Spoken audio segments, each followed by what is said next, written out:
Returning now to one of our top stories, the Parliament has rapidly passed legislation this morning to terminate Russia's diplomatic lease on a second site for an embassy in Canberra. Prime Minister Anthony Albanese this morning cited advice about the security risk of a Russian embassy so close to Parliament House. Joining us live now is Jon Richardson, a former diplomat who served at the Australian Embassy in Moscow. John, really appreciate you making the time. Thanks so much. Does this seem like a sensible move to you, knowing what you do about the scale of Russian intelligence gathering around the world? Well, it's hard to know without the actual facts about the concerns that the intelligence agencies have and the advice that they've provided to the government. But I guess the obvious thing one thinks about as a non-expert is the proximity to Parliament House. I believe the new site is only 500 or 600 metres away. It also has a direct line of sight to main telecommunications tower on Black Mountain across the lake in Canberra. So whilst I'm not an expert on technical intelligence, given the advance in these areas, it would certainly seem to give the new site much greater advantage in trying to collect any electronic eavesdropping, if that was the case. And certainly there's been a greater focus, I think, by the Russian intelligence establishment around the world on countries like Australia, which are either allied to what it's now seeing more and more as its main adversaries in the US and UK and Europe, and also as members of intelligence gathering or cooperation agreements like the Five Eyes arrangement. And John, what scale are we talking about when we look at Russian intelligence gathering around the world in countries where they do have diplomatic presence in? Just how ingrained is that? Well, it's very ingrained, and it's become more ingrained since President Putin became president 24 years ago, as a former KGB officer. And these agencies have been given much greater resources and importance.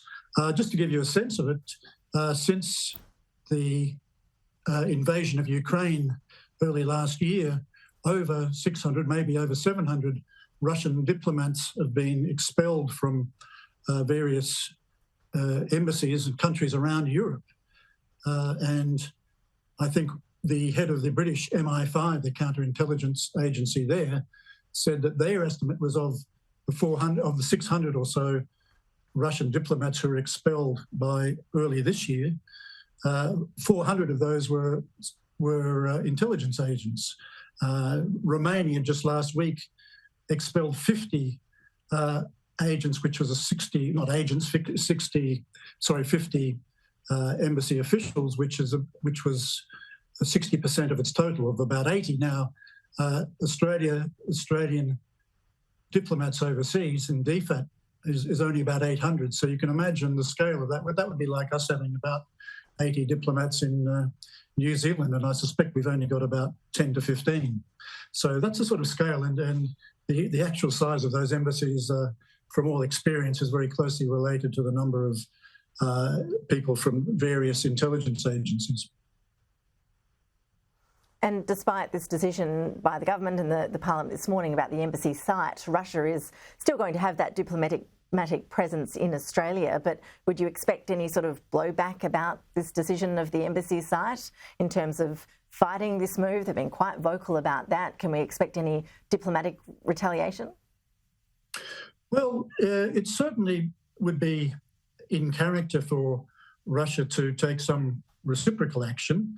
I mean, they still have an embassy. We have an embassy in Moscow. There may be things they can do to make our life more difficult there. We're pretty much scraping along the bottom in terms of our resources there. I believe we've only got 2, maybe 3 people there at the moment. So they have a much bigger staff here. So, but yes, I think we could expect some action because they'll be very disappointed.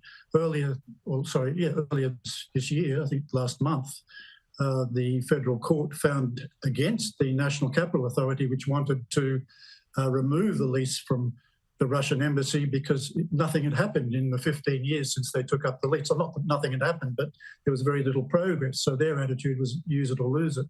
So I think Russia will be very unhappy that now the goalposts may seem to them to have slightly moved slightly, that the government has overridden that whole decision by bringing in new legislation which allows them to cancel the lease completely. So they'll be upset, no doubt, but it's not quite clear what kind of action they might take. And Jon, looking back, I mean, as a diplomat who served in the Australian Embassy in Moscow, what are your reflections now of that time and your feelings as to how things have progressed since? I mean, the landscape has so obviously shifted since you were there. It must be quite disheartening to see how things have turned out. Well, it is disheartening. It's the relations between Russia and the West. I was there more in the 80s and 90s, so I'm a bit of an older experience at times when things were looking much more positive, and it's very sad to see that go backwards in terms of the confrontation. I mean, I see it particularly in terms of a very nationalistic turn in the Kremlin, in the Putin regime, which relies very much to legitimise its authority by having outside enemies, and also it has a very imperialistic view of places like Ukraine, which were part of its former Soviet and Russian empire. So it's very sad it's gone in that direction, and as a bit of a Russophile as a country, and for the sake of the people, one does hope it can reverse, but things are very gloomy at the moment. They certainly are. Jon Richardson, really appreciate your analysis and for you taking the time to join us. Thanks so much.